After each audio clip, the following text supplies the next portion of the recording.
kid who swings a golf club like a dream.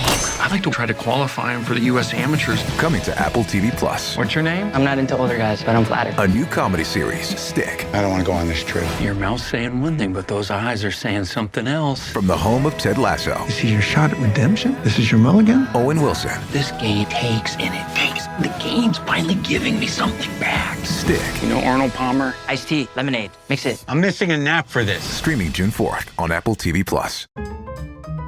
Whatever the occasion, effortless elegance is right this way. Because Hilton brings you new ways to stay courtesy of the Nomad London.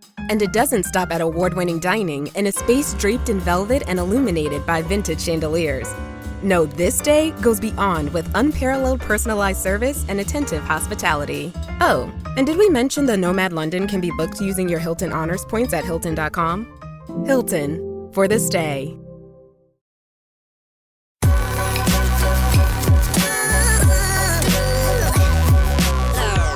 The following is a presentation of the Belly Up Sports Media Network.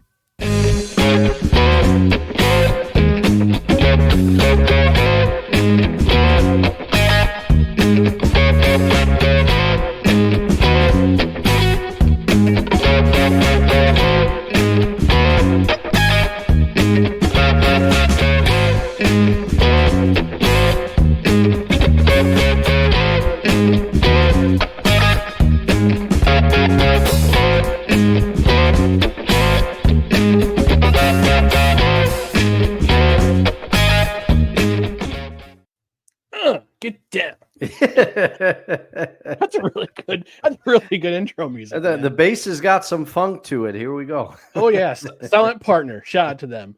Welcome everyone to the happy hour edition, another happy hour edition of No Credentials Required, where you don't need a press pass to talk sports. We are proudly presented by Belly Up Sports. My name is Ryan McCarthy. I'm one of the hosts, and to my right is the man who told me earlier he's going to buy 69 bars of the new Dr. Squatch soap featuring Sydney Sweeney's bathwater. Dustin Henry. Dustin, how are we doing tonight? Funny enough, and I wish I could go dig through the trash and show you, I did get an order from Dr. Squatch this very night when I pulled up home after enjoying a couple happy hour brews before the podcast. Hey. But unfortunately or fortunately, no matter how you look, depending on how you look at it, Sydney Sweeney's bathwater suds were not among the varieties of Dr. Squatch that I have gotten. But next time, yes, next time, infused with her actual bathwater, I hear. I don't know what this world has come to, man. We are falling further and further from God's light. Oh man, but it does me good to be here tonight. You know, Saturday morning, I'm not going to lie. Saturday morning's going to feel a little weird because we don't have the show, but Friday night and it's feeling right. And we got some stuff to get into. I'm in a good mood. You can guess from my headline if you're watching live on YouTube. But how are you today, sir? I'm doing pretty well. I'm excited. It's Friday. It's a short week at work. Same as last week, but this week is also. But I'm excited to talk about some sports, to drink some good beer from my home state of New Jersey. FYI, spoiler alert. We'll allude to our brews in just a moment. But we're gonna talk about Stanley Cup Final rematch. Excuse me.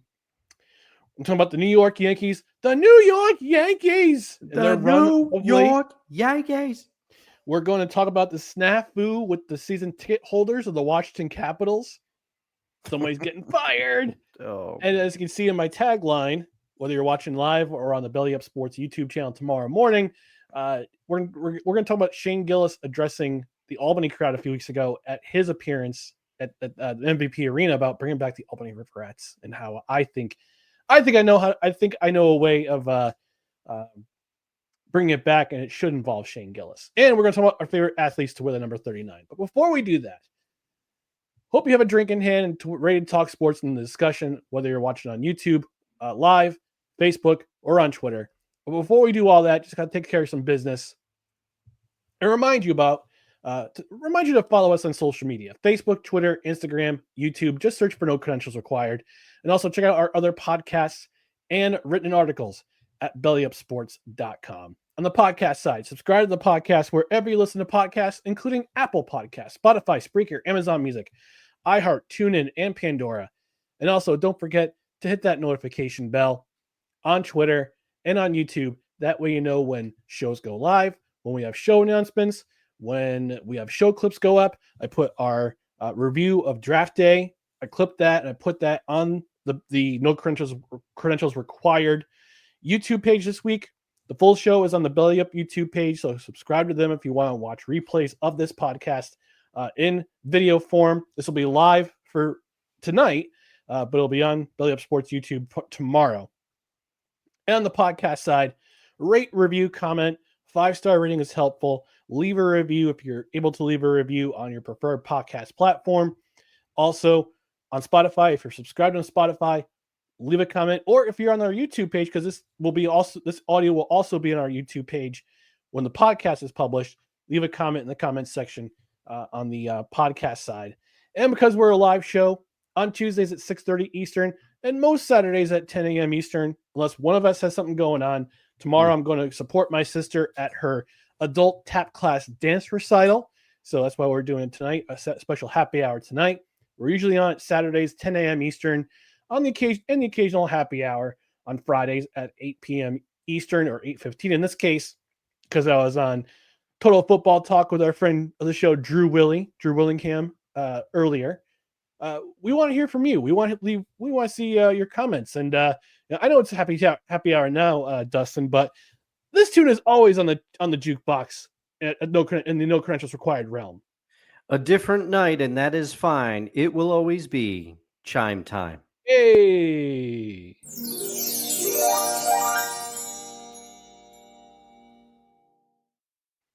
And we had a comment before we went on live from Desi saying sports ball and kitties. Yeah. She was here and ready. Yeah, she was here and she was ready. But first off, before we get to all the sports discussion, we're going to talk about what we're drinking tonight. And my friend, I'm going to start off with you. What you drinking right now? Okay, well, right now, I said to myself, I'm running low on beer. I got to go and pick up some beer for the show. Hey. So I stopped by a local area legendary convenience store known as Stewart Shops, and I picked up a tall boy of the Tropical Beer Hug. It's an Imperial IPA. It is 9% alcohol by volume, so I'm going to be a little tipsy, especially with the fact that I was already out for happy hour with a former coworker, and I had a couple of beers. So here we go. It says a beach vacation for your taste buds. And it is brewed by the Goose Island Beer Company, which I have enjoyed a lot of Goose Island stuff before. And I particularly like their Shandy pack, the Shandy variety pack, but I can't find it at beverage centers around here. I found it once and it was delicious. And I've had a couple of sips of this, and tropical beers, I'll be honest, tropical beers aren't always my jam.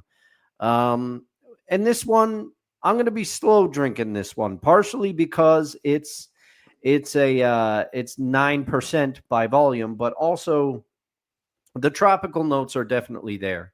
And like I said, I got it pretty much because I liked the name, and I also really liked the can art. You know, you got a bear with the sunglasses there. Aww. So I really liked that. I like the color scheme. I'm a big fan of teal. But, you know, upon the first couple drinks of this, I kind of wish it was a little lighter. It's an IPA, and I was hoping for more of like a juicy thing, but it feels a little heavier than that. And it could be that because the beer that I drank before coming on the show was very light. So it could just be my palate wasn't expecting it. I'm going to enjoy this, but candidly, I don't know that I would get it again. But I got the whole show, and we know as it goes on, I'll probably be enjoying it a little bit more. So I'm laughing at the comment that just popped up in the comment section from your brother-in-law. New show idea. No breathalyzer required. Talk about local craft brews with Craftmaster Ryan. Well, there you go. There's another nickname for you for the show, Dustin. Yeah, there we go. You got a lot of them. Craftmaster Ryan, Encyclopedia Ritanica. Rystradamus, the Sake Master. Sake Master. Only real Man. fans know about the Sake Master. Only real fans know. Only real OGs know about the Sake Master. But thanks for tuning in, Nick. But do you Yeah. know that Thanks, this is Nick. not a movie review episode? Yeah, I know, right? It's surprising that he's in the comment section tonight. But yeah, Nick, tune in Tuesday. We're reviewing Seabiscuit upon recommendation from your missus. Yeah. So Desi saying, "I'm drinking." I'll censor it. Yeah. Socks on the beach. Trying to make it last all episode. Yes, I said socks. We should make our own version of the drink called Socks on the Beach. It's a great idea for a beer name. Socks on the beach. Yeah, all right. Yes! That's your first official brew That's as my a first brew official master. brew. Socks on the Beach. That's going to be awesome. I hope so. I gotta figure out what kind of beer it's gonna be though. Well, you're a Pilsner man. I'm a Pilsner lager guy for sure. Crispy Yeah. beers. I love myself a crispy beer. Although the beer I'm drinking is not a crispy beer tonight. Okay, what do we drink? It might have to be like a very. I mean, one of our favorite places on earth, Dustin, is the Outer Banks of North Carolina. Oh, yes. We've been on vacations together with our sisters and with your aunt and uncle, and last year with your brother-in-law, who's in the comments section. Yeah. He also asks, what will it be made with? Dirty hot dog water? No, that's gonna be my street vendor beer. That's what it's gonna be. That's what's gonna be inspired by dirty hot dog water. Oh, Ryan, I'm gonna brew a beer too. And yes. I'm gonna call it crab juice. If you're a Simpsons OG, you know what that is. I didn't get the taste out of my mouth. What do you got?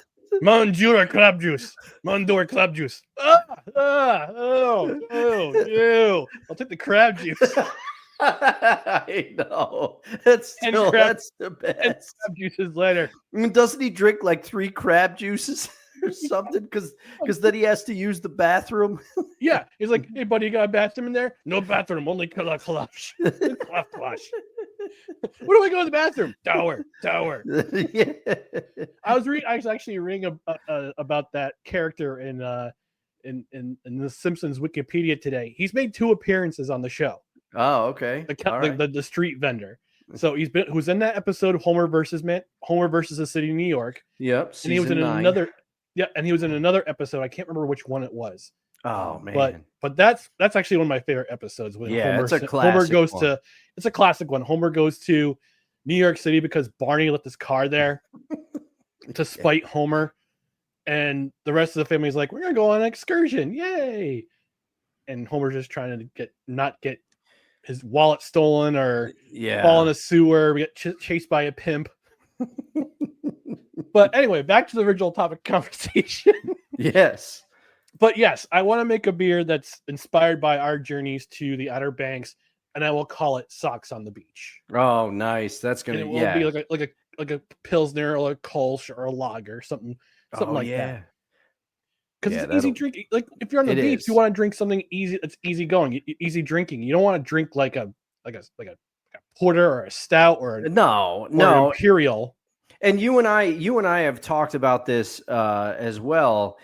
That as the seasons change, our beer drinking tastes change. And indeed, it does. And I like this time of year, I like what I like to call lawnmower beer. That's why I drink shandies a lot in the summer, because I'll mow the lawn and I'll crush a shandy or a Radler. There we go. A shandy called lawnmower beer. There we go. All right. I'll give you credit for that. We're cooking with gas. We're cooking with gas. But I'm going to make a brew called crab juice. Yet to be determined what it actually is. But it has Old Bay seasoning as part of the. Oh man! I'll send one to Eric R. Diddy. Yes. Oh, he'll appreciate it. He'll drink it down. He loves himself some Old Bay, man. Yeah. So anyway, the beer I'm drinking tonight, it's from my home state of New Jersey. Yes, I'm a New Yorker at heart. I've lived here, 40 years. This year, like in February, we celebrated our 40th year, if you want to call it celebrating. Yeah. But I'm a New Jersey boy at heart. I love the shore. I love the beach. And the last time I was in New Jersey, I picked up a case of the Cape May Brewing sampler, which includes their Cape May IPA, and it's awesome. It's an American IPA. with hops and floral citral notes. So it's definitely made with a citra. The citra hops are definitely present in the beer. But I put 3 of these cans in this bad boy. Oh man, we're getting after it. My New York Yankees mug that my dad gave me and my brothers each, one of each for Christmas a long time ago. I've also got a picture with the same logo on it. So man, my New York Yankees fandom is showing up in this, but it's a 6.3%. So, but it's a healthy beer. It's a nice beer. It's an IPA. This is the time of year that, yeah, like you said, Dustin, I'm a seasonal beer drinker. So this time of year, it's spring. I want to have myself a lighter beer, like an American IPA. Definitely a lighter beer. Pilsners, wheats, Kolsch's, lagers, crispier beers, something that's going to hit your tongue. Yeah. Hit your tongue really nice, and also give a little bit of a snap to it. You can also drink dry stouts and dry porters as long as it's very dry. Like, they don't want anything like really heavy. Also, yeah, sours, like fruited sours, are also in. Yeah. So, and I'm can't wait this because June's coming up. And one of my favorite beers in the world is going to be in production soon from Slick Fin Brewing up in Fort Edward. It's called Sunday Fun Day. It's a watermelon beer. It's awesome. Oh yeah, you've It's so always good. been a fan of the watermelon beers. Yes. You were the one that introduced me to the what was it, Hell or High Watermelon? Hell or High Watermelon, yes. And this beer, the Sunday Fun Day, is better. It's better. Oh, awesome. Than the Hell or High Watermelon. So I think it's a watermelon pilsner, if I'm not mistaken, or watermelon lager. But once it's in production, I'm going to head up there, get me a couple crowlers, and bring them back down. And during a baseball game at your place, with your broken picnic table, with my collapsed picnic table over cigars, yeah, we're gonna watch a Yankee game and enjoy ourselves, and we're gonna split a crowler of not Hell or High Watermelon, Sunday Fun Day by Slick Fin. So, oh yeah, but we're gonna get into it. Cheers, my friend. Hey, cheers to everyone to you. watching. Cheers Appreciate to you tuning everybody. in.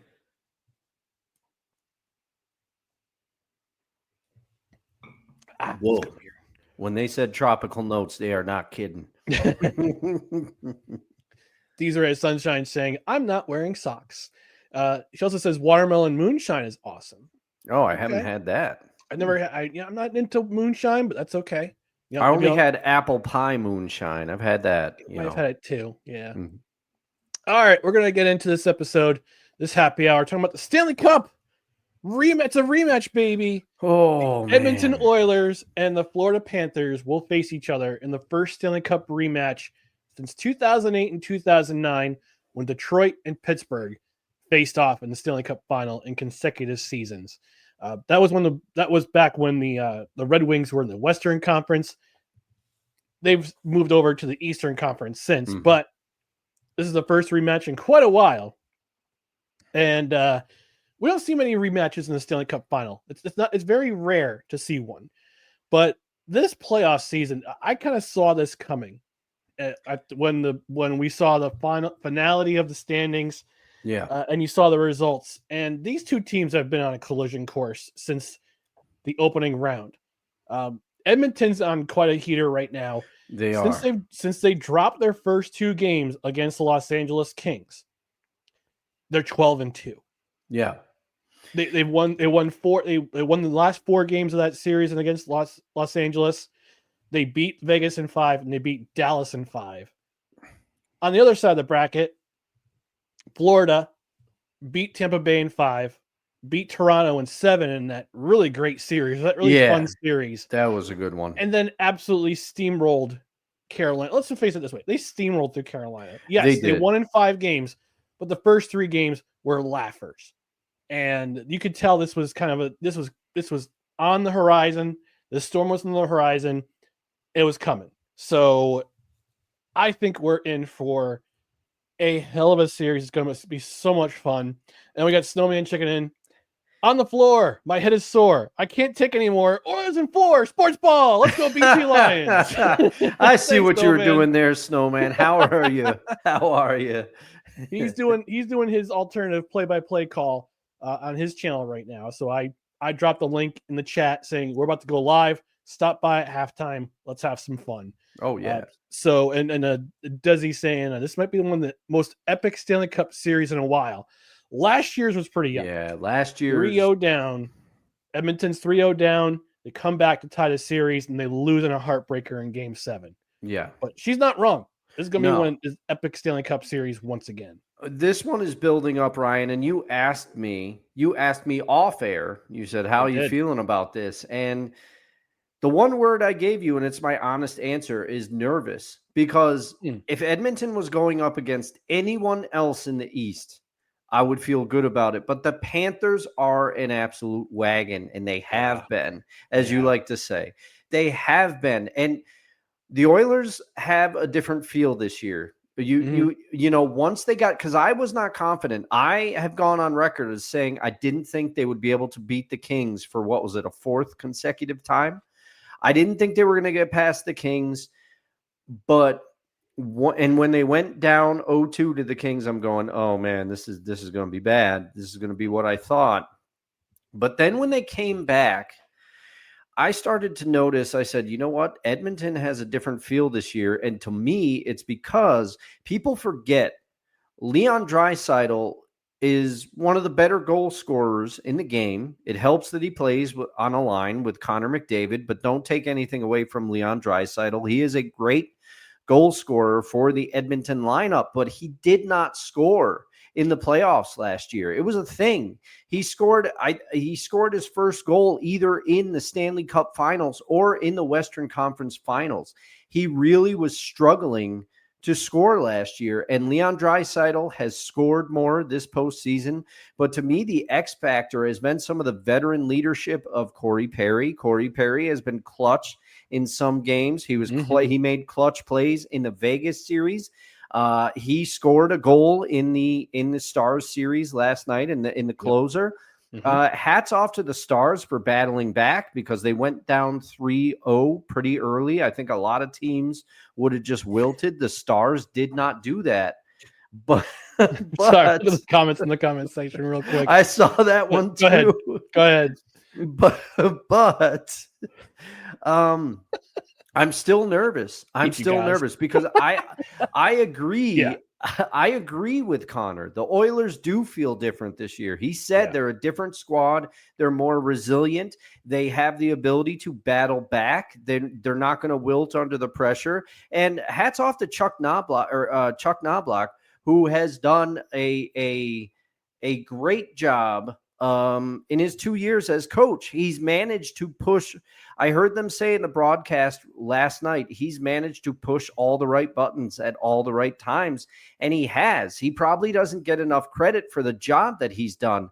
However, with all that being said, I'm very nervous about how this series is going to go, because I feel like the Panthers, after being a terrible team for a few years, they've really, really come on, and they have players. They can beat you any which way, and they can score with anybody. And you just saw it the way they just kind of mowed through the East. You know, man, I'm nervous about this. But I have a question for you, Ryan, before I get your thoughts on the series. Is this the year, if the WWE does another collaboration and they have that Oilers belt, is this the year that I get it? Tell you in a second. Let's go to the comment section real quick. Your Uncle Al chiming in, who we just talked about with Outer Banks. He said, it sucks that we have to wait for a week for the Stanley Cup final to start. Yes. Yeah, it starts on Wednesday. So, and by the way, stay tuned.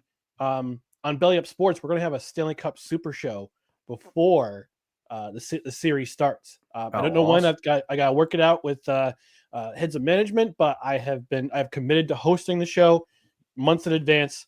So we're going to work it out this weekend and figure out when we're going to go live and talk about this series and make our predictions.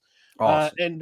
Gaz checking in front of the show, Tom Gazlowski saying, congratulations to Brain McFarty on his Ivy League diploma. Way to go, Bry! Thanks, Todd McCloskey. Yeah, that's what I was going to say it if you did it. I was going to say it if you didn't. I'll tell you the story about the legend of Todd McCloskey. So this is in between, while Gaz was between jobs at ESPN Radio, at 104.5 and Fox Sports 980 95.9. He was doing a gig for Channel 6, our local CBS affiliate. Yep. And he did a thing on the Travers. He did a special summit for them at the Travers. And I'm at the gym because I knew he was going to be on soon. He was at the gym, and I saw the closed captioning because I knew the report was coming on. And I saw the closed captioning, and I don't know if the closed captioning typist misheard the name. Mm-hmm. Instead of Tom Gazlowski, they put Todd McCloskey. And I've been calling him Todd McCloskey ever since, and especially during the Albany Empire broadcasts on YouTube. Like, hey, where's Todd McCloskey? And he would text me while I comment in the comment section. He was dying. He was trying not to break. He's trying not to break during the broadcast. Desi saying, "Sorry, Dustin. Florida gets another one." Hey, listen. Yeah. I think let's take a step back and talk about this series for a bit. All right. I think the one thing that has changed with Edmonton this year is that they're not over relying on Connor McDavid. Yeah. Zach Hyman, Yes. unfortunately, got injured in game 5 or game 4, excuse me. And he's out. Yeah, game 4. He was injured in game 4 by a check from Brian Marchment, and he had to get surgery. I don't know what kind of injury he had, but it was some sort of freak injury after that collision, and he's out for the rest of the playoffs. He'd have wrist surgery, out for the rest of the playoffs. Jeff Skinner, who is persona non grata in Buffalo, went to Edmonton. He scored a goal in his first game playoff. I think this was his first playoff goal period. Oh wow! In the NHL, and he played with Carolina. He played in Hockey Purgatory, also known as Buffalo. Went to Edmonton, didn't really play a whole lot this year. He scored his first NHL goal in Game 5 against Dallas. Yeah. I think the one thing that's changed this year with this Edmonton team is that they have depth scoring now. Everyone's contributing. Like you mentioned, Draisaitl's contributing. He had a terrible playoff last year. He stepped it up this year. Yep. Bouchard, Corey Perry has stepped it up. They brought him in. They brought him back. He's stepping it up with the scoring. Who's that defenseman? Bouchard? Yeah. Well, they have it.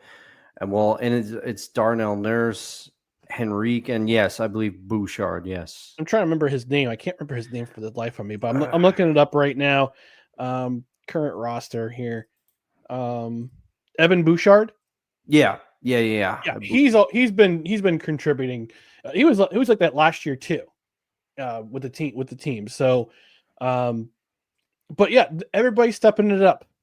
Everyone's stepping it up. Yeah, Evan Bouchard. Yeah, I was right. Don't doubt yourself, Ryan. John Klingberg's back in the lineup. And I think I said this on this very program a couple weeks ago, Dustin, when you got worried after they went down 0-2 to the Kings. Stuart Skinner gets yanked. They bring in Calvin Pickard. Calvin Pickard wins them game 3 of that series. Gets injured in game 4. Stuart Skinner comes back, and you went no. And I said, hey, hold on. Remember what happened last year in that series against Vancouver when we got absolutely wagoned down by the Vancouver Canucks, got pulled in game 3. Calvin Pickard wins game 4. They win that series in 7. They go on to the Stanley Cup final. Yeah. I said, that's what happened last year. I bet it'll happen this year. And look what happened. Reister strikes again, baby. It's true. You were right. Cup final. I was ready. I was ready to mention that. If you did not, I was going to say you called it about the goalie switch and everything. And I did have to credit Skinner for coming back in and getting it under control. But Stuart Skinner has been tremendous since that series against the Kings. I think it just seems like this last year's playoff and this year's playoff. He just needs to take a game off, get yanked, take a game off, get benched, and get his head together. Mm-hmm. So I think I said, don't worry about it. Think about what happened last year. Got yanked in Game 3 against Vancouver. They won Game 4. They went to the final. I think the same thing is going to happen, and that's what happened. Yeah. So no worries. Yes, and it seems like they're playing. And sorry, Chris Knobloch, I realized I called you Chuck. I There was the Freudian. It was the Freudian slip. It's the Dustin error. The name error with the name mess up, which is part of the program. It's now staple in the program now. It is, and I pulled my own Todd McCloskey moment, which I do remember that story from one of the last times they were guests on the show. I still got to get that Screech Firebirds jersey that Levesque told me that I should get. So yes, you need to get it. Yes, and we also need to go down to the last Firebirds game against the when they could possibly go finish the season 10-0, and then they're at home the next. The championship goes through Albany. Yep. So if they've already clinched home field without the playoffs. So on the 14th, they play Washington. It could possibly end the season 10-0. Then it's the semifinals at home, and then possibly the championship at home. The pink hand of Sapna has appeared saying, "Sports ball!" Drinking some beer tonight. Sapna, hope you're also drinking as well. And your Uncle Al has also chimed in saying, "Dustin has the yips." I always have the yips. It's how I live my life, Uncle Al. You know this. Yeah. Hey, we're all human. We all make mistakes. We all have errors. Sometimes they're on the internet. Yeah. I'm gonna save my prediction for the series. Okay. For the show, but I will for the Belly Up Super Show for the Stanley Cup. Although I did kind of give a spoiler on my Twitter profile last night when I said. And I quote myself here. Where is it? There it is. Kids eat tricks, pick up sticks, fresh new kicks, Oilers in 6. Oh, man. And Uncle's saying, no hard feelings, Dustin. I made a mistake once. Just once, Al. Once. Just once. Just once. He's that kind of guy. I'll say it. I'm nervous. I'm going to select. I said that like I own an NFL team and I was making a draft pick. But I'm going to say it's going to take 7 games. And ultimately, I think because the Oilers have a slightly different feel this year, I'm picking them. And I hope this doesn't go the way of my Orioles pick. Please. Please. I almost picked the Panthers to try to reverse jinx them. So you should. Yeah. I think you should. But I thought about this too, about the opponents for these two teams before in the conference final. Yeah. Thought about the Carolina Panthers, Hurricanes. They had lost 15 conference games in a row before they won Game 4, and then Game 5 had 2-0 lead in the after the first period. Panthers come back. They not only tie the score, but they also go up by 1. Hurricanes tie the score. Then with 7 minutes and change left in the third period, Florida goes ahead, doesn't surrender the lead again. Yeah. The Stars, on the other hand, for the second consecutive year, they lost in 6 last year, but they lost in 5 this year. They had a big game in Game 1. They had 5 third period goals, and then Oilers clamped it down the rest of the series. Are the Carolina Hurricanes, this is a thought that came to my mind, are the Carolina Hurricanes and the Dallas Stars carbon copies of each other? In a sense? I think I could see that. But I would say, and this is no shade to the Hurricanes, but the Stars I'll give the edge to a little bit because they battle back. They battle back still, and I feel like Carolina doesn't battle back as much. But yeah, I think that parallel it's kind of apt. It works for it. But I'll say the Stars are just a little bit more they have more grit to my I mean, I really Okay. I called it last night. I was watching the game. I went over to a friend's house. I was watching the game. And when the Oilers went up 3-0, I said the Stars will battle back. And they did. They did, but then they brought it to within one. I'm not sure that the Carolina Hurricanes could have done that, but I think partially it speaks to how good the Panthers are. I think maybe against another team the Hurricanes could have done that because the Hurricanes have talent, but Yeah. I don't think I give the Stars a slight edge, but yes, their fates have been eerily similar. And you've been spot on because even when the Hurricanes played the Devils, you said that series was going to go one of two ways, and unfortunately, you were right about the second way that you said it could go. When you were talking with Brent. So, but yeah, I think they're kind of have similar feels, especially the last 2-3 seasons.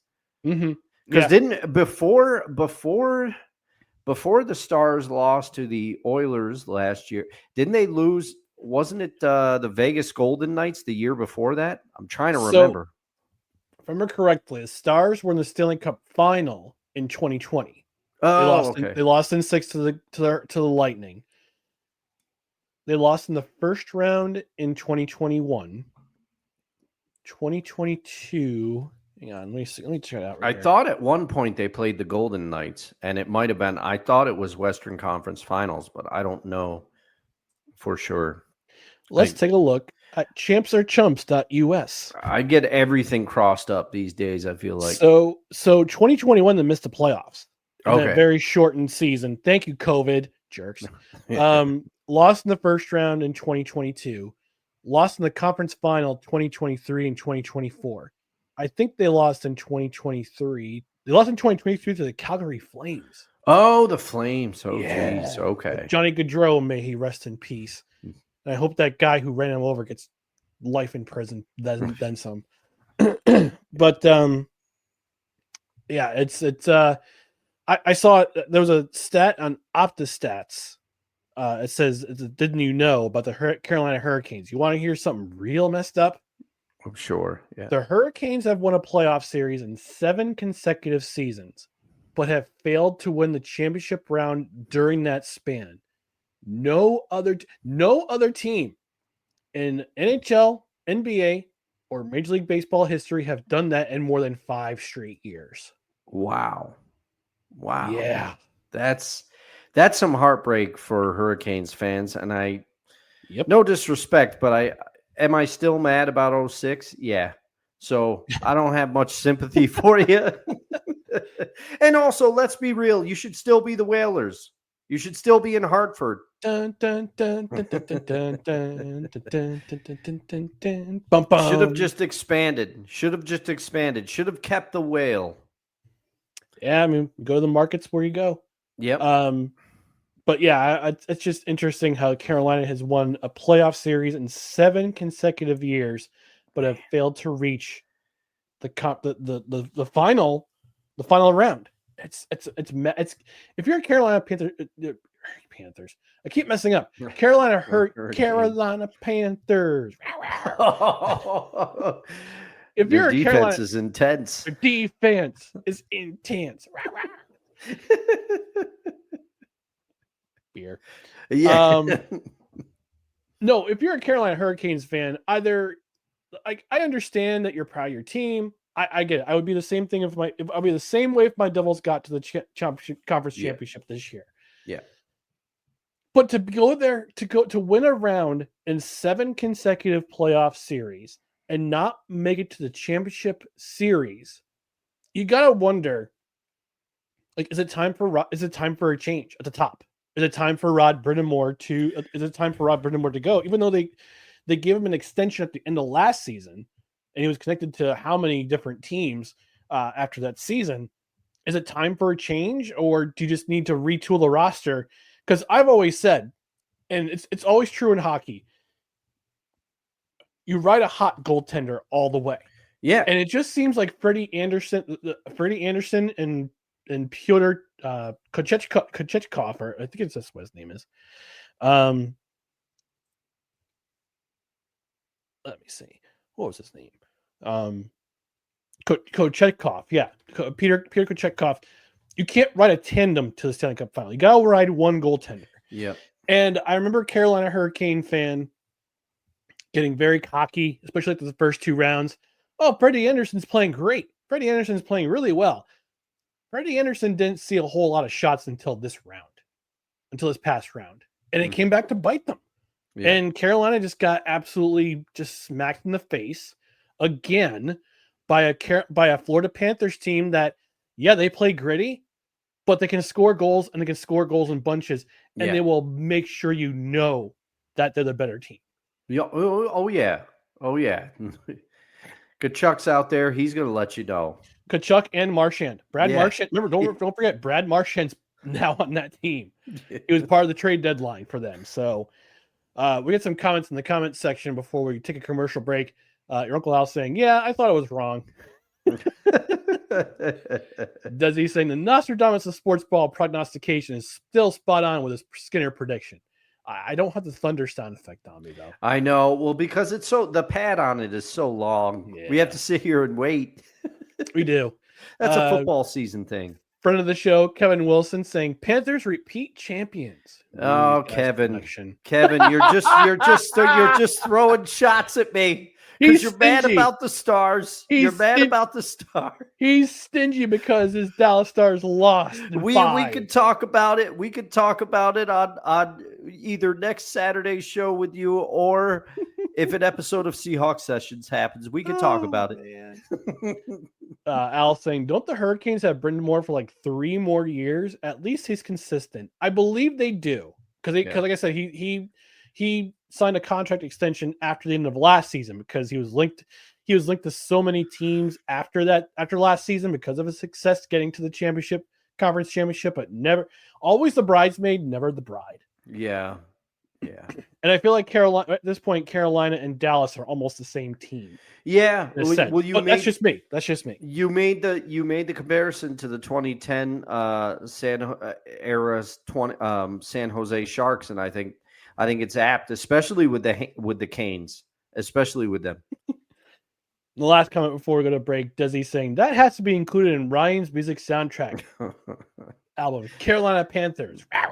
That's one of the best videos I think that you ever sent me. I think if I make a commercial for our Fanatics link, I need to include that song in the with the commercial. Our defense is intense. Yeah, but then that guy's going to come out of the woodwork and he's going to be like, I want to be compensated. I don't know how to compensate you, pal. I mean, geez, you're in a commercial. Yeah. What's more to say for your dopey Carolina Panthers song? All right. 12 Carolina Panther fans are coming after you. Yeah, shout out to Carolina Panthers. All right. Yeah. We're going to take a quick commercial break. When we come back, we've got a lot more stuff to discuss, including our New York Yankees, a snafu with the Washington Capitals corporate sales office. And again, I make my appeal to Shane Gillis to invest in Albany and bring back the Riverettes, baby. Stay tuned and stand by for more No Credentials Required. Righteous Felon Craft Jerky is the official jerky of Belly Up Sports. For over a decade, Righteous Felon Craft Jerky has led the American meat snack revolution by concocting delicious, adventurous, U.S.-sourced jerky recipes for uncompromising carnivores across the country. With 15 different flavors to choose from, Righteous Felon has all jerky lovers covered, and by using promo code BELLYUP, you will get 15% off your purchase at righteousfelon.com. Do your taste buds a favor today and rip into a bag of Righteous Felon jerky. All right, our friends at Righteous Felon Craft Jerky. We haven't mentioned them in a while. Handcrafted craft jerky, all natural ingredients, including the beef itself. All natural, 100% beef sticks. Their turkey jerky is great. Their air dried biltong, also delicious. It's an acquired taste, but it is delicious. Dog treats. Dustin, Tell them about the dog treats. Oh yeah, Pickles loves the dog treats. He is my dog nephew. For those of you who don't know, but he's a very good little boy. But when he comes over, he gets so excited when I go to get the organic dog treats. They got duck flavored ones. They got all sorts of different flavors. He gets up on his hind legs and he jumps, while he follows me when I'm going to the door. He knows where they're kept and he gets so excited, and he will do all the tricks that I ask him to do to get that dog treat. He loves them so much. And their shipping really came through for me in the holiday season. I had forgotten to order them for him. I meant to, and we were celebrating on Christmas Eve, and they got there the 23rd during the hustle and bustle of the holiday season. Very impressive. And if you're a longtime fan of the show, you know that we did a goal scoring contest, a goal watch for Alex Ovechkin, and I have made good on our promise. My brother-in-law, he won. He got the prediction in 12 minutes before Ovechkin scored the final goal. So he is the proud winner of some beef jerky from Righteous Felon. And I got him a sampler pack, which included 8 different flavors. I'll have to check in with him to see how they went. But when I said, pick a few flavors from the website. And he said, well, they all sound good. So I just got him, a big sample pack. And I can attest to the meat sticks. I have had the street taco. That's my personal favorite. If you haven't tried that, try that. You won't be disappointed. I also had the lemon pepper turkey stick. That was very good. And lest we forget about the real one, the OG hickory. That one's delicious as always. And they have the habanero one as well. Do you like spice? That thing is hot. Get after it. Yep. The Soul Survivor is actually really good, really spicy too. I feel like but it's delicious. And their beef sticks, they're beef sticks, which you can get in the OG hickory, the lemon pepper turkey, or the street taco that Dustin enjoys. It's made from 100% meat, 100% beef, 100% pork for the tacos, for the street taco, 100% turkey meat from the lemon pepper turkey. Unlike those other beef sticks you find at the convenience store, their primary ingredient is pulverized chicken. I'm sorry, Macho Man. We're sorry, LA Knight. Yeah, but Righteous Felon, one of our primary affiliate sponsors at Belly Up Sports. Go to their website, Righteous Felon Craft Jerky. Which part of the show? Brent Redlinsky from the 1420 Sports Podcast. He voiced that commercial. He did a hell of a job with it. Oh, yeah. But like you said in the commercial, go to righteousfelon.com. Fill up your basket. Enter promo code BELLYUP at checkout. Get 15% off your order. But that's not all. That's not all. Because if you order $50 or more, you put $50 or more of merchandise in your basket, whether it be the craft jerky, the beef sticks, the turkey jerky, the biltong, the dog treats, the Wild Ranger dog treats, or any merch like t-shirts, mugs, that kind of thing. Anything over $50 in your cart, you get free shipping. Free and fast shipping, mind you. Like Dustin mentioned with his dog treats, they came in the mail fast, but you get free and fast shipping. And you can combine with the promo code for additional savings. So what are you waiting for? RighteousFelon.com. Promo code BELLYUP at checkout. You get 15% off your order. And again, every order over $50, you get free and fast shipping. It's good stuff. All right, Dustin, it's been a while, but it's time to talk about our New York Yankees. New York Yankees? The New York Yankees! Ruth, Gehrig, DiMaggio, Mantle, Costanza? Safe to say, Dustin, Yankees are on a run. Yes, they are. A great run right now. They have won their last 7 consecutive series. They just swept the California Angels. I know, the Los Angeles Angels in the standings, but to me, they'll always be the California Angels. Yeah. They also took 2 out of 3, and I can't believe they still lost the game to the Rockies. God. Yeah, that was... Oof. They swept the Texas Rangers at home. took 2 out of 3 against those scallywags, the Mets.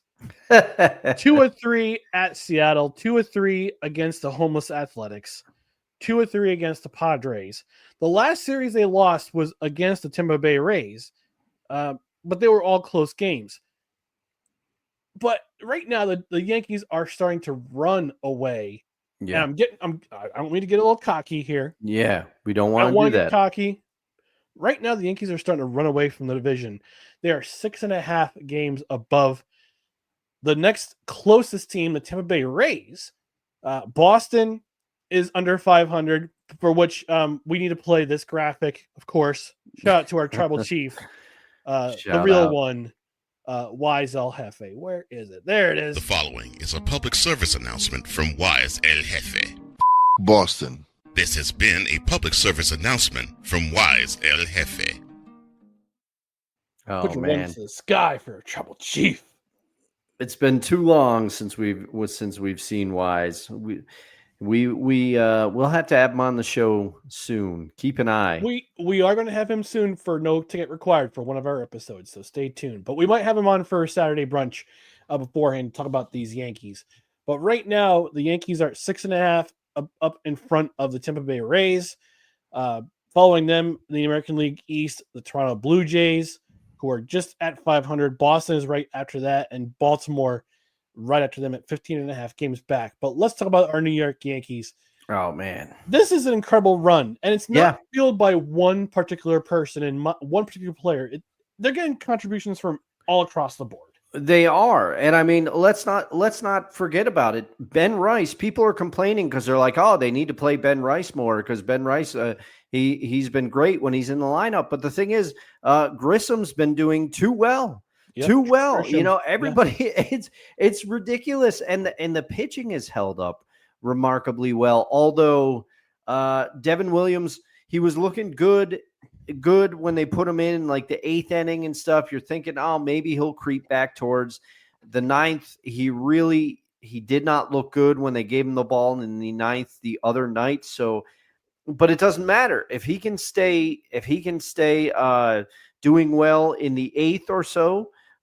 Luke Weaver has been doing an unbelievable job closing. I think it's Luke Weaver's job right now. Yes. And Yes. the thing is, like, you know, like you said, it's not just all Aaron Judge. They're getting contributions from people. Paul Goldschmidt, we talked about it with Kevin a couple weeks ago. Paul Goldschmidt has been having a rebirth. I, ever the pessimistic Yankee fan, as called out by Levesque on the show, he's right. I am pessimistic about it. I never think we have enough pitching. And yes, I did just do the we. I'm sorry again. It happens sometimes. But the thing is, like, Goldschmidt, I was completely I didn't think that this trend was going to continue based on his declining overall numbers if you look at the stats. But the thing is, he's had a rebirth in Yankee Stadium. You can't call it anything else. Goldschmidt has been hitting the heck out of the ball. And it's not all on Aaron Judge. And to say nothing, I mean, a lot of people like to lob a lot of criticism at Stanton, but what can Stanton still do when he's healthy? Hit. Who's on his way back? Giancarlo Stanton. So, you know, things are going well, and you know, I'm not going to shed a tear for Boston because we just played that graphic, but there's no doubt Alex Bregman was doing so wonderful for Boston. He was a great signing, but he's out now. So that's another path. I don't know that there's anybody offensively or pitching wise that can compete with the Yankees in the division as it's currently constructed. I mean, to say nothing of what's happened with the Orioles. I almost just said Oilers. Almost said Oilers. You talked about them. Yeah. So, I mean, I'm feeling good about the Yankees right now. I'm feeling good. As of a few nights ago, they had won 9 of their last 10. Hey, I'll take it because, you know, it's a long season. And as John Sterling always says, that's baseball season. Baseball season. Every once in a while, they're going to slide a little bit. It's going to happen. It's invariable. It's the nature of baseball. It is the nature of baseball. But if Yeah. Go ahead. If they can keep it going, at least in the early going, and kind of distance themselves from the rest of the division, which you said they're starting to do, then hopefully it doesn't matter if they have a little dip in the middle of the season. I'm just hoping that we don't see an August like they did in Oh, 2023, where they yeah. went on that epic slide. It looked like they weren't gonna do anything in August when they had that awful August, and they still wound up winning the division. They back ended into it, but then they got beat in the playoffs early in the playoffs. So you mentioned Giancarlo Stanton; he's coming back soon, but they're also getting some pitching help. Luis Heel. Yeah. On May 26th, Brian Hawk of MLB.com reported that he could throw off a mound starting today. Okay. So Luis Hill, he'll be back next month. Jazz Chisholm is currently in a rehab assignment in Somerset, but he should be back soon. So the reinforcements are coming. Luis Hill's coming back. Giancarlo Stanton's coming back. He'll add some power to this lineup. Jazz Chisholm will be back. His speed on the base pass will be helpful. And for every criticism that Anthony Volpe gets at the plate, he makes it up with his defense. Yeah. His defense. You don't see him making a whole lot of errors on defense. Although the other night he did have a really good. His bat's starting to show up again. Knock on wood. He's done pretty well recently. There's one name that we haven't really mentioned a whole lot on this program when it comes to New York Yankees, Cody Bellinger. Oh yeah. He's having a good season. Now for what they lost with Juan Soto, he is actually doing worse because he doesn't have Aaron Judge to protect him. Yep. That's part of the reason why he's not doing so well in Queens right now, with the New York Mets having that fat contract. Yeah. But he doesn't have a superstar like Aaron Judge to protect him. And when you have somebody like Aaron Judge protecting you, yeah, you can have the season you had last year that Juan Soto had before he turned his back on the Yankees and signed with the Mets. So I'm not bitter at all. But you've got reinforcements coming back, and yeah, it hasn't. Aaron Judge hasn't had to. I mean, he stepped it up in a wild way. He up until this week, he was batting in the 400s. He's batting 391 right now, but he could reach Triple Crown numbers by the end of the season for sure. For sure, at the pace he's going right now, it's incredible. But last year he had Juan Soto protecting him. This year he's got Paul Goldschmidt and Cody Bellinger, who got out to slow starts, but they've stepped it up. I think Cody Bellinger, up until recently, had a 15-game hitting streak. Yes, he did. So 15-game. So it's crazy that hitting's coming together, starting pitching's coming together with Luis Hill coming back. Marcus Stroman is supposedly coming on his way back. I don't know where he'll fit in the starting rotation, but we're not talking about two left-handers who have stepped it up this year. Max Fried putting up Cy Young Award-winning numbers. I love that signing. I think Tariq Skubal is going to be, eventually is going to be the Cy Young Award winner. In the AL, he had a Greg Maddux game just a few days ago on Sunday against the Cleveland Indians or Guardians. Sorry. Yeah, no, it's tough. Hey, we're both getting through it. These beers are hitting us. We're going for it. We're getting at it tonight. and the one thing that I forgot, and I want to talk to you, Ryan, about it is, to me, and I haven't watched as many games as I would like because life is happening. Yep. But I feel like Will Warren is starting to pick it up over the last few games. Like he's starting to get a little more confident. He's got a different feel on the mound. He does. I think he adds a different element to this team. And again, he got off to a slow start.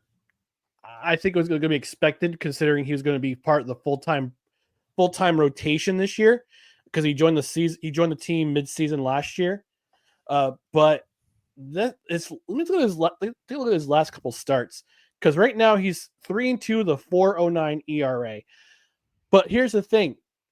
His ERA has shrunk in the last 5 starts. So his last 5 starts, he pitched against Colorado, on Sunday, 4 innings, 2 earned runs, 2 hits given up.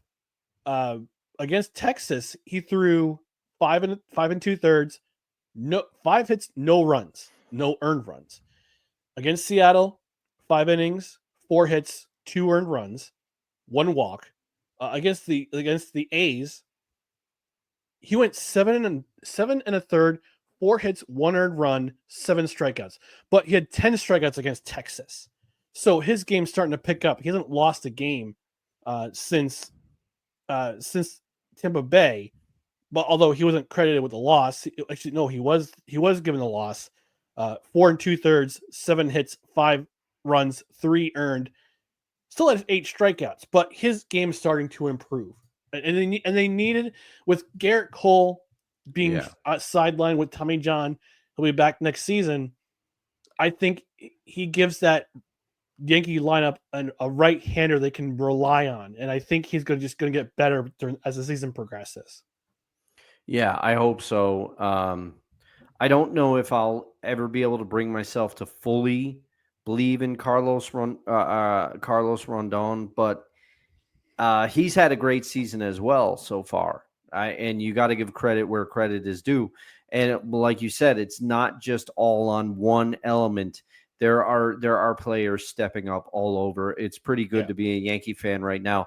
And shout out again to Brent Radlinsky, because I saw a clip from his show where he was talking about if the Mets already have buyer's remorse on Juan Soto. So go check that out on Belly Up Sports. There's a lot to like over on Belly Up Sports. If you haven't subscribed, do so. Yes. And also go to the website and check out some of the articles, some of which are written by our friend of the show, our boy of summer for Saturdays, Kevin Wilson.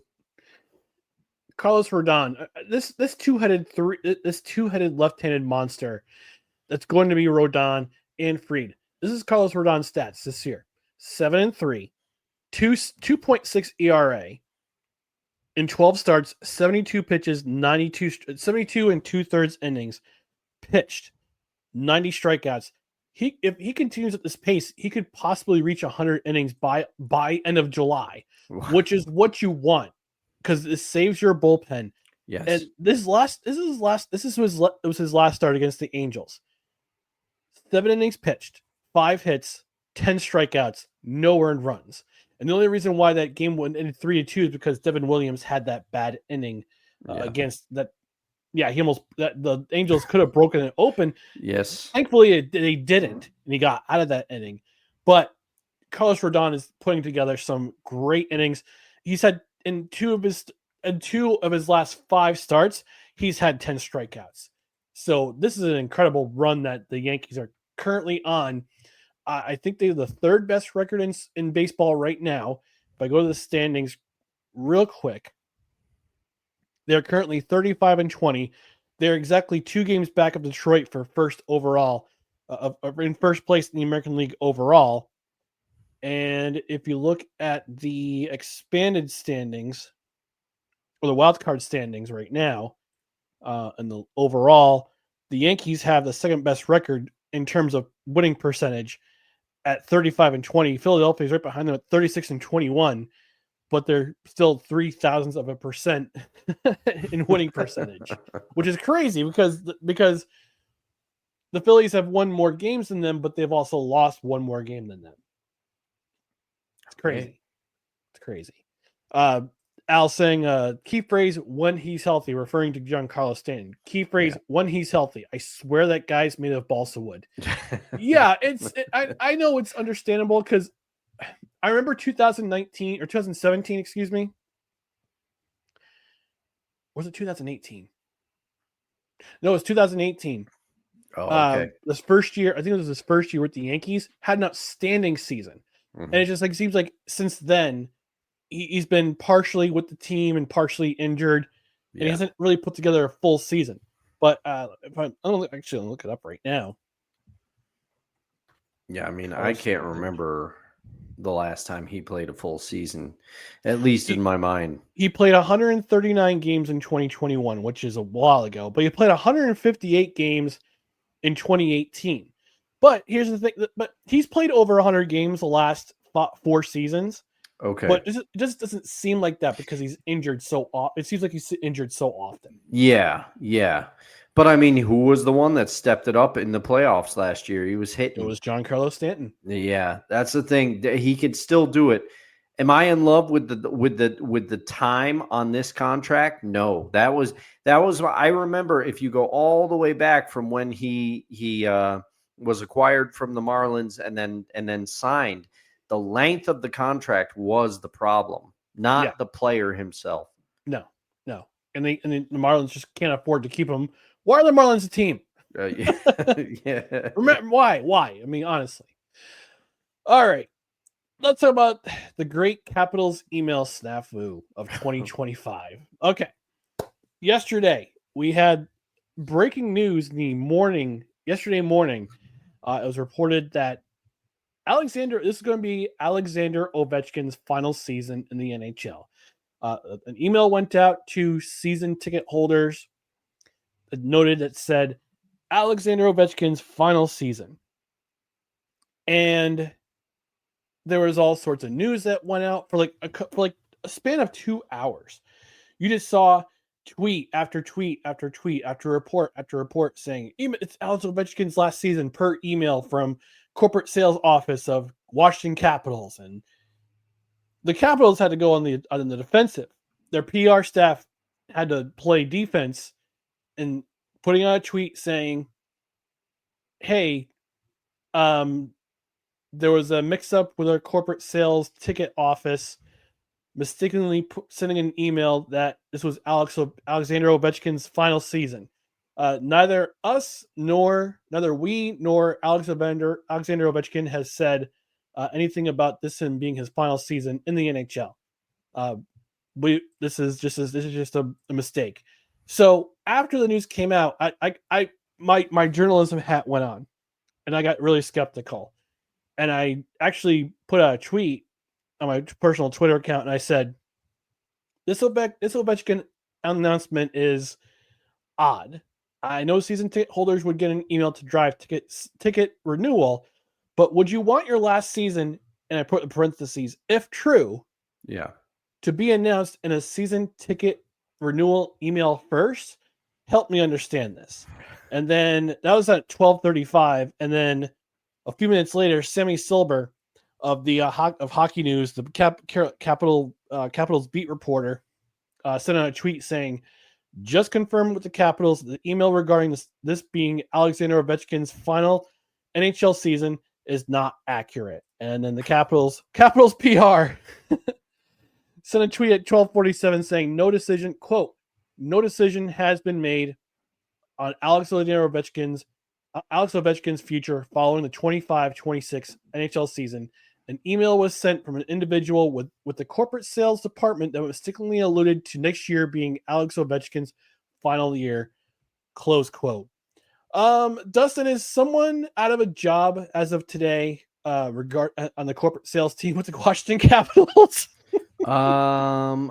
We don't root for this kind of thing. I want to make it No, clear. we don't. We don't. It's just comical. Yes. Tragically comical. Yes. Somebody is definitely somebody's head will have to roll for that. Excuse the metaphor or the expression. You can't be making statements like that. That person is out of a job, I would imagine. Yeah. I mean, to be fair,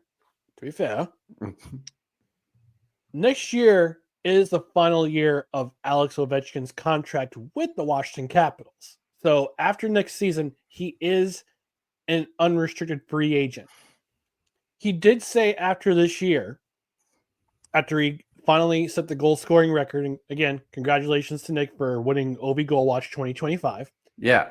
He did mention that he wanted to come back next year. I thought it would be a storybook ending for him to set the goal scoring record. And I think he finished with 894 at the end of the season. And I thought he would get. I thought he would get to 900 by the end of the year, but that's just me. He said it will be a storybook ending if he set the goal scoring record and the Capitals go on this amazing playoff run and win the Stanley Cup final. Obviously, it did not come true because Carolina beat them in 5 in the second round of the playoffs. But this kind of got me thinking. This is probably the first time I've heard of.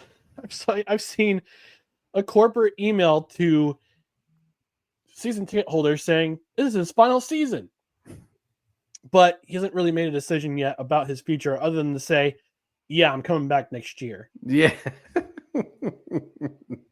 Yeah, I can't think of another time that has happened. The closest thing I would say is Brett Favre, but that was self-imposed. All of that was self-imposed by Brett Favre by saying, yeah, I'm done. Unequivocally, I will not be playing football next year. And then you cut and he's with the Vikings the following months later. That's all. But no PR person was involved in that. So I can't think of anything that parallels that in sports, like a direct contradiction to the words like that.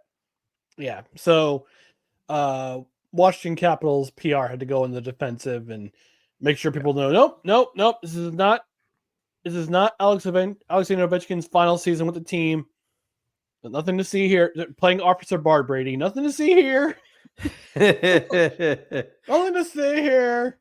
But yeah, this is contractually Alex Ovechkin's final season with the Washington Capitals.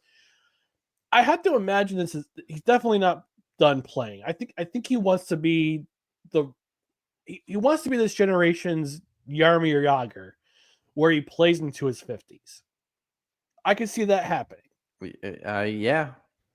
I mean, especially if his long-term ties to his homeland, Russia. He played with Dynamo Moscow during the lockout in 2012, I want to say. Yeah. In 2012, he played with his hometown, Dynamo Moscow, while the lockout was going on. So I would imagine that he would want to play at least one season in the KHL because that's his homeland, and would kind of want to wrap up his career that way. But that's just me. That's true. I can't speak on his behalf because I'm not Alex Ovechkin. Yeah. And unlike that person in PR, you're not going to try to put words in his mouth. No, you're not. No. All right. Before we get out of here, Shane Gillis, comedian Shane Gillis, one of the arguably the most popular comedian out there right now.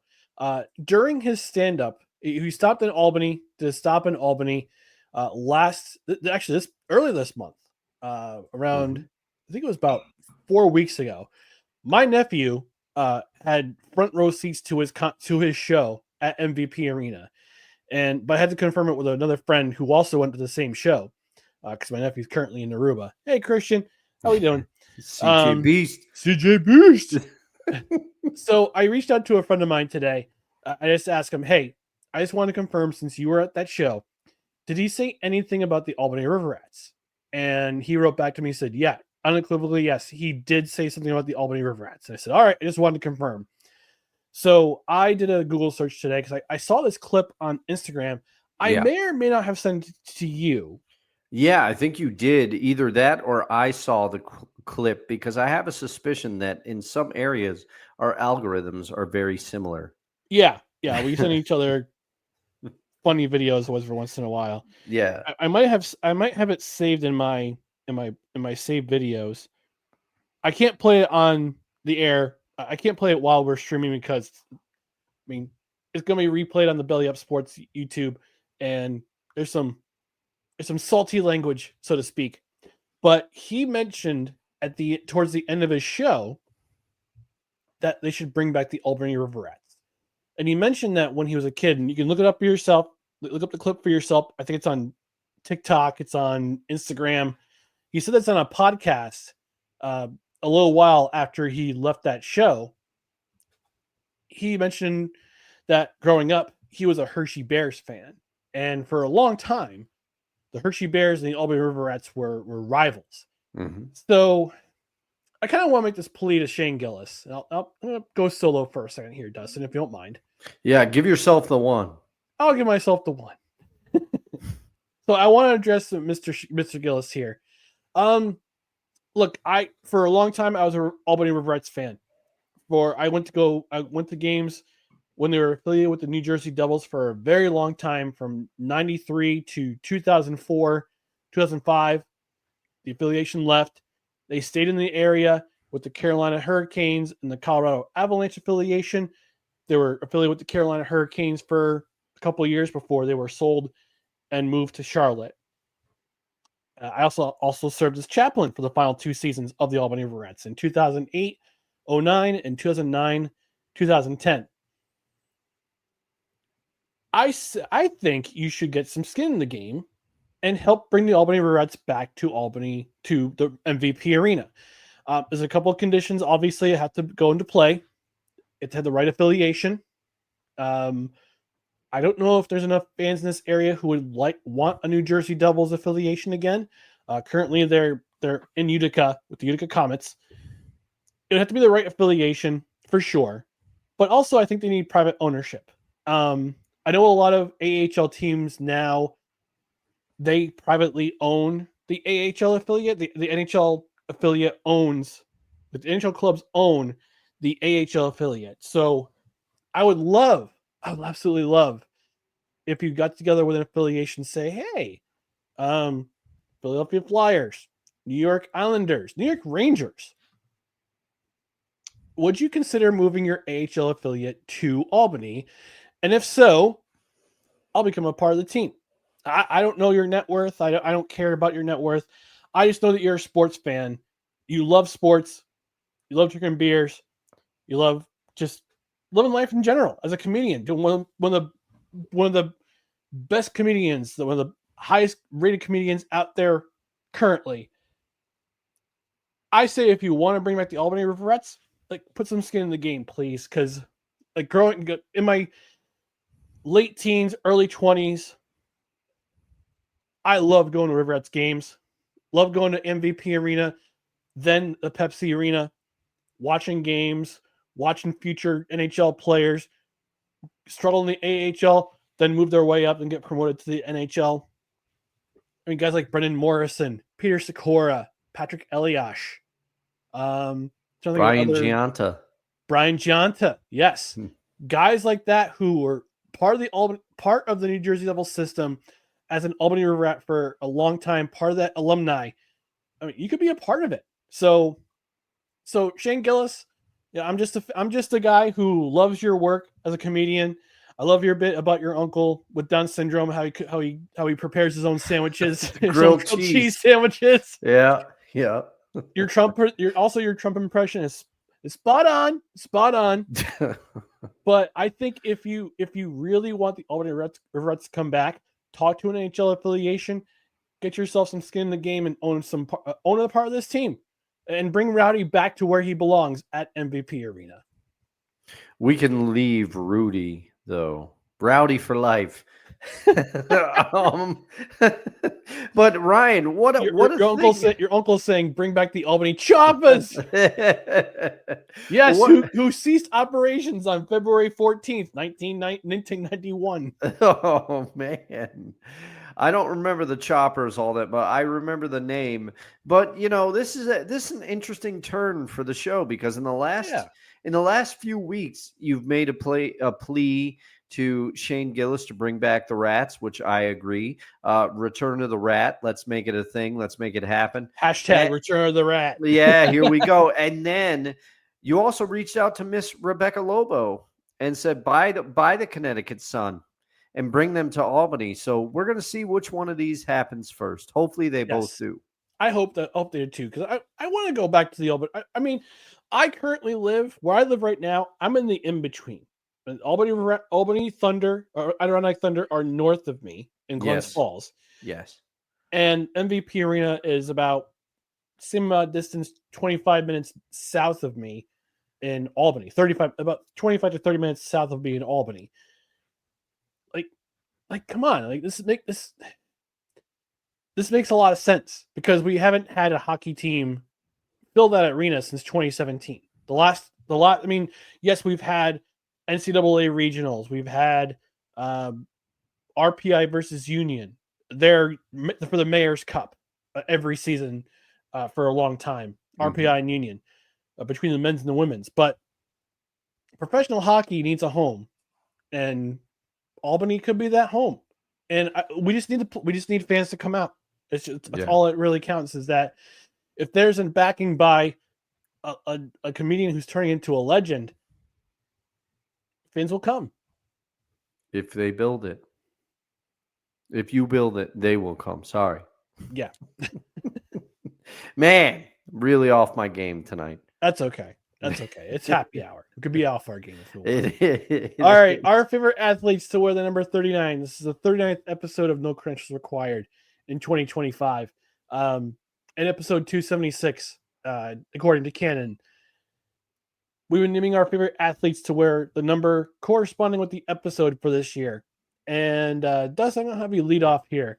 Your favorite athlete to wear the number 39. All right. This one is going to hurt me to say, but you got to respect this man's game. My favorite athlete to wear the number 39. I had to do some research for this one because nothing stuck out. And I see Larry Zonka. I see you in the comments, Uncle Al, but I personally did not see Larry Zonka play. I remember him most as a co-host on American Gladiators. Shout out to you, Mr. Zonka, for that, but not for opening the champagne on the sidelines with those 72 Dolphins. Mike Adamle and Larry Zonka. Yes. But Steven Jackson, formerly of the St. Louis Rams and the Atlanta Falcons, but we don't talk as much about his Falcons years, but he was really, really good for the St. Louis Rams. He really was, and he was very consistent for his 9 years there. And, running back is a tough position in the NFL. Your decline often happens quickly when it does happen. But for years, Steven Jackson was as consistent as could be, and I hated watching him run. But I had to admit that he was very, very good. Very, very good.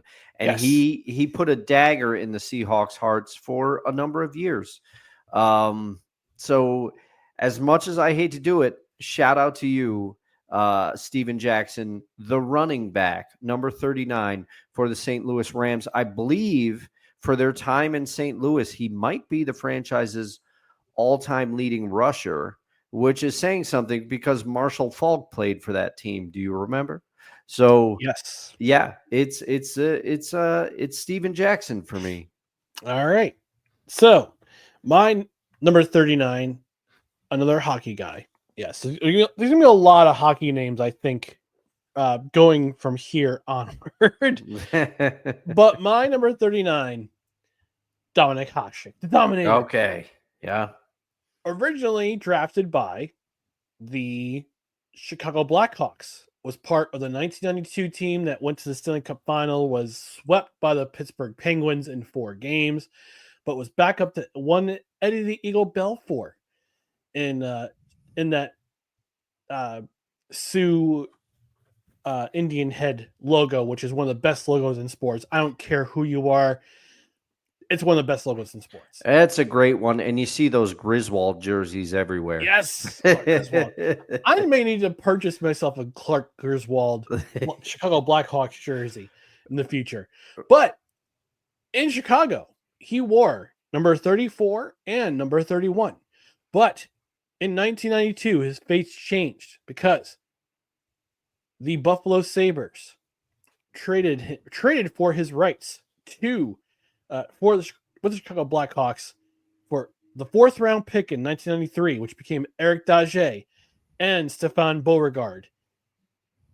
There he would spend his next 9 seasons with the Buffalo Sabres, would win himself 6 Vezina trophies, became a 6-time All-Star, won the Jennings Trophy 3 times, won the Pearson Trophy 2 times, was actually an all-team rookie winner in 1992 with the Chicago Blackhawks, but was also a 2-time Hart Memorial Trophy winner and was named as one of the NHL's 100 greatest players in 2018. Dominic Hasek. I actually had the pleasure of seeing him play live, not once, twice in Montreal. When they played when they would play the Montreal Canadiens at Bell Center, and again was the most unorthodox goaltender I have ever had the pleasure of seeing live. But it always worked. It always seemed to work. But after years of playing with Lindy Ruff and with those teams, he was traded to the Buffalo Sabres in 2002 for a first round draft pick and Slava Kozlov. Won a Stanley Cup to the Red Wings. To the Red Wings. Yeah. To the Detroit Red Wings. Won a Stanley Cup that year in 2002 with the Detroit Red Wings. Mm-hmm. He's listed in Hockey DB and Hockey Reference as a 2-time Cup winner, but I'm trying to remember who he was with also that he won a Stanley Cup, and I can't remember for that first Cup. Because he won a Cup with the Red Wings. Yeah, that was Red Wings, right? That had to be his second Cup. 2008. So okay, so here's the story. Okay. He retired in 2002 after they won the Stanley Cup. Signed as a free agent with the Ottawa Red Wings in 2004. Played 2 seasons with them.